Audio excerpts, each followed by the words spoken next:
A good day, folks. Welcome to another episode of Andrew's Life. On this video, I'm going to be driving through the town of Eaton, Indiana, which is located towards the eastern region, the middle eastern region of the state of Indiana in Delaware County. Now, Eaton is a small town that has a population of 1,595 people, and it has lost 11.6% of its population as of the 2020 census. Now, Eaton is located 21 minutes north of Muncie, Indiana, 12 minutes north of Eaton. You'll find Hartford City, Indiana, which is sitting on about 6,000 people. I just released a video of Hartford City, so go check it out. And an hour and 14 minutes north of Eaton will be Fort Wayne. An hour and 19 minutes southwest will be Indianapolis. Just to give you guys an idea of some of the larger cities that are located within, I guess, an hour and a half or so of Eaton. Now, Eaton was founded in 1854. It was then incorporated into a village in 1873.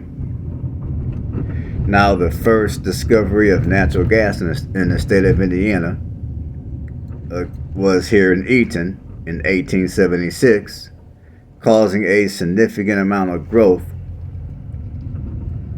for the last 2 decades following the first discovery of natural gas in 1876 in the eastern region of Indiana.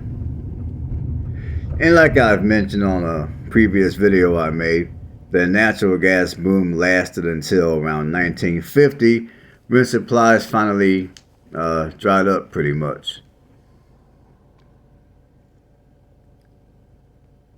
Now, so if for whatever reason you're wanting to reside in Eaton, your median rent prices are going to go from $660 to $1,240 a month. And the median home price here is $128,000, and there are several homes currently for sale for less than that amount. And if you're, give me a second here. And as far as it goes for crime here is fairly low. Property crime is actually sitting at the national average. And violent crime is below the national average. Now, Eaton, Indiana is one of those towns to where, unlike other smaller communities I've been driving through and touring, which have reflected a negative growth for the past 2020 census. For the most recent census of 2020, I meant to say.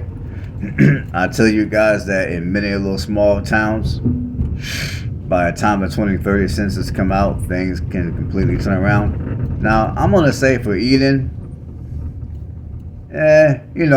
things could turn around for the 2030 census, because Eaton does have a reputation of I'll give you an example. Like for the 2010 census, this town, if I can remember clearly, for the 2010 census, this town experienced about a 12% growth.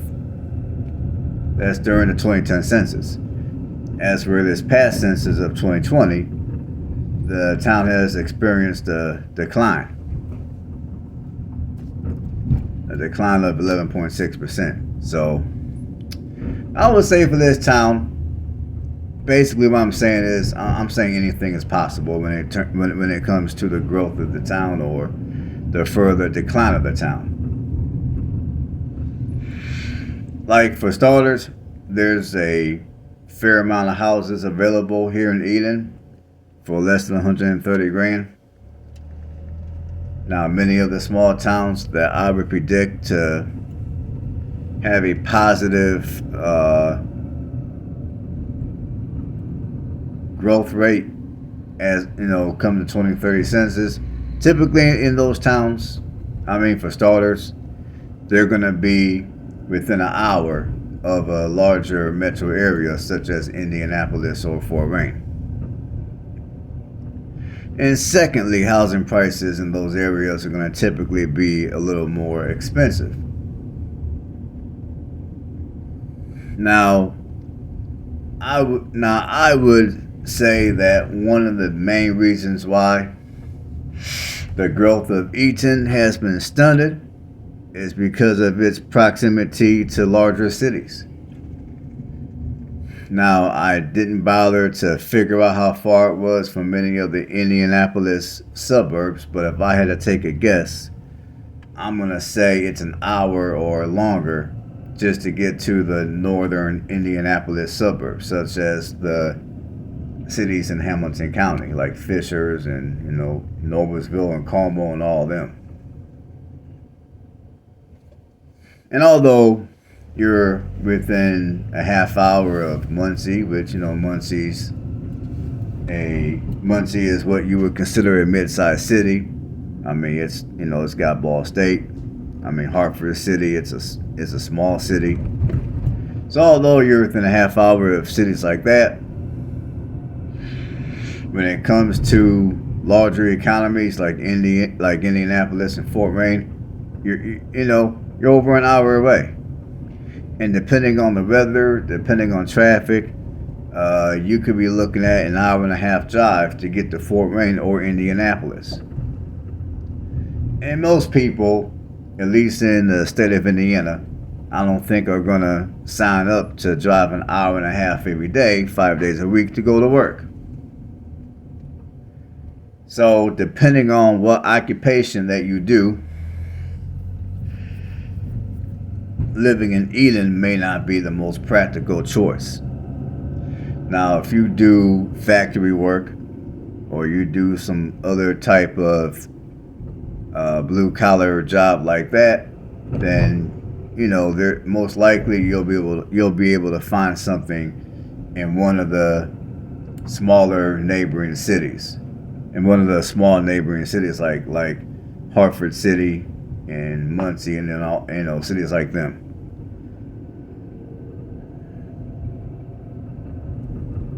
But even then, your opportunities are going to be a little bit more limited because of how far you are from larger economies. So I would say that right there would be the main reason why the growth of Eaton has been stunted. And that's also the main reason why I'm not going to automatically come out and say that, yes, by the 2030 census, Eaton is going to show a positive growth rate due to the trend of people wanting to leave the big city or even small cities and move to smaller communities like this.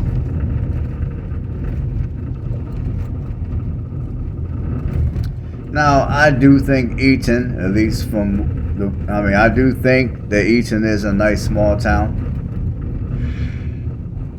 They do have a few properties out here that are currently for sale that if you got a green thumb and you're looking to have a little homestead, there are a few properties you can buy that do come with an acre or greater of land that will allow you to have a little homestead going on.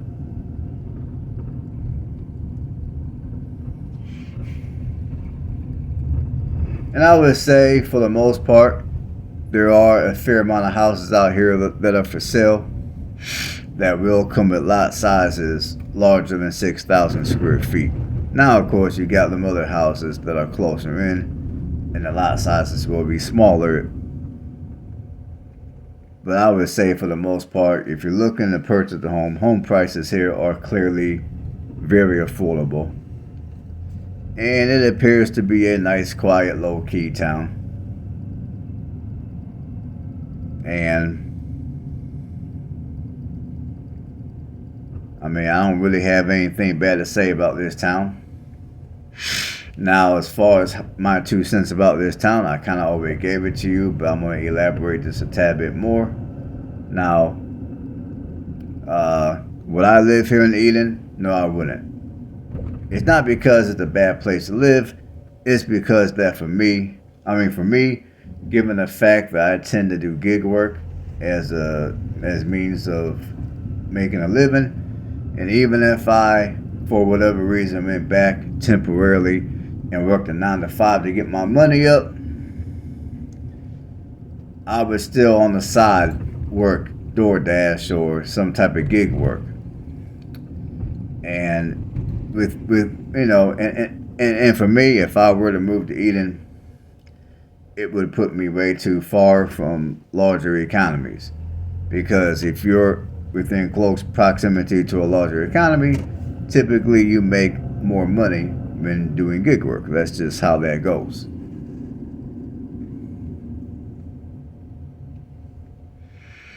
So for that reason, I wouldn't move to Eden.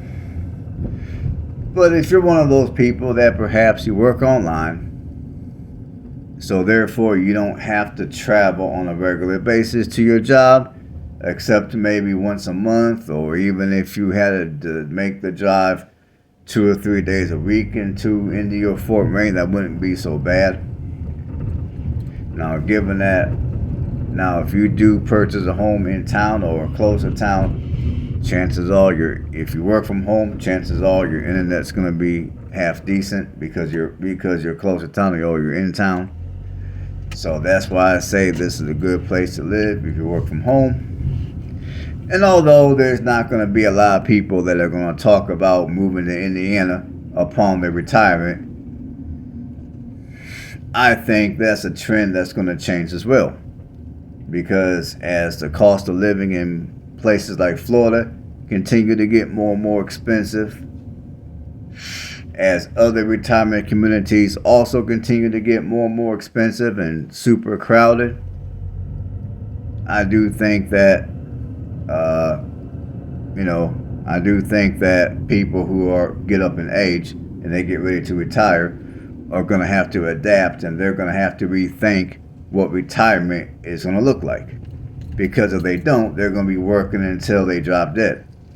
And I do mean that quite literally, unfortunately.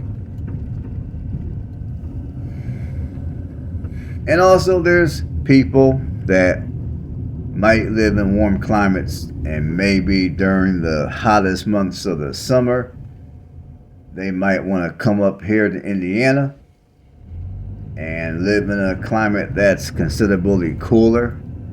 Because up here, your housing prices for the most part are relatively affordable.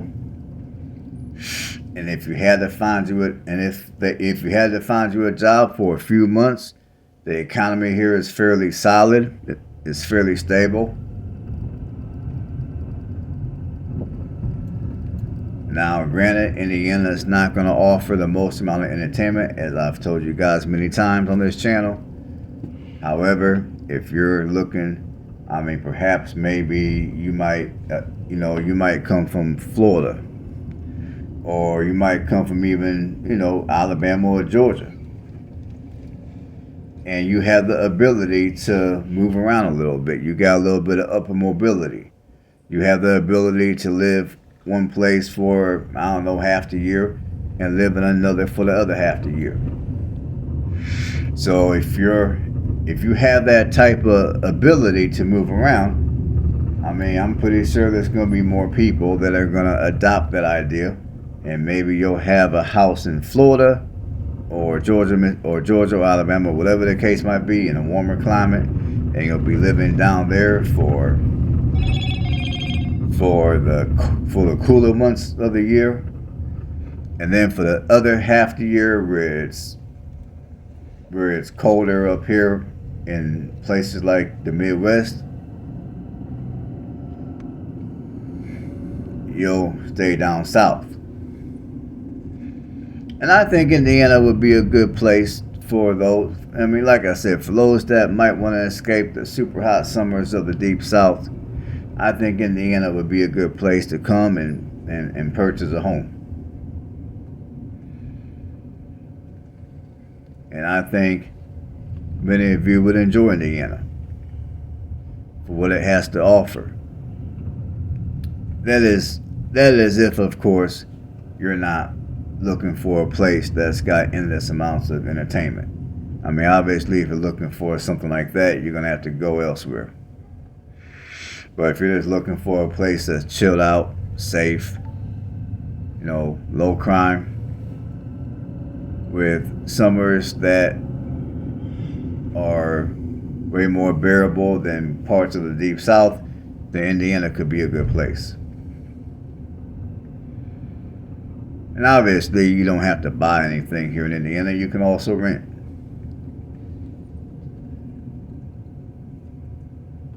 So that's my 2 cents for